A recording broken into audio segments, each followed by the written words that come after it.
નમસ્કાર મિત્રો, વિડીયોમાં તમારું સ્વાગત છે। જી હા મિત્રો, અત્યારે હાલના મોટા અને મહત્વના સમાચાર સામે આવી રહ્યા છે। તો મિત્રો, સમાચારમાં વાત કરીએ તો ગુજરાતમાં ગરમીનું રૌદ્ર સ્વરૂપ ધારણ કર્યું। તો અંબાલાલ પટેલની ડરામણી આગાહી, ગુજરાત હવે ગરમીમાં શેકાશે। આ આગાહી હવામાન વિભાગે કરી છે।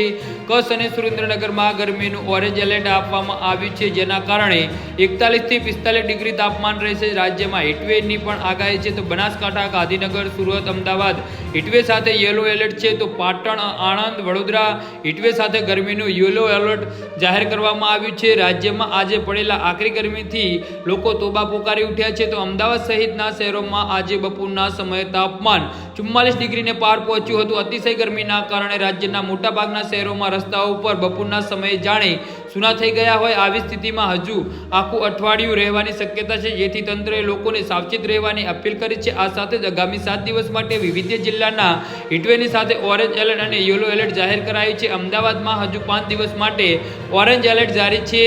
1 થી 2 દિવસની અંદર ચાલુ સિઝનને અને ગત વર્ષની ગરમીનો રેકોર્ડ તૂટે તેવી સંભાવના છે। ગુજરાતમાં ગરમી હવે અસંખ્ય બની ગઈ છે। તો મે મહિનામાં સૂર્ય દેવતા ગરમી નહીં પણ જાણે અગનગોળો વરસી રહ્યા હોય છે।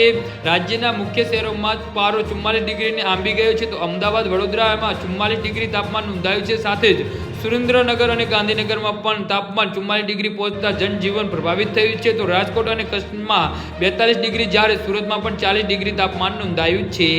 જી હા મિત્રો, તો આના વિશે તમારું શું કહેવું છે તો નીચે અમારી કમેન્ટ બોક્સમાં જરૂરથી જણાવજો અને અમારી યુટ્યુબ ચેનલને સબસ્ક્રાઇબ કરવાની ભૂલતા નહીં। ધન્યવાદ।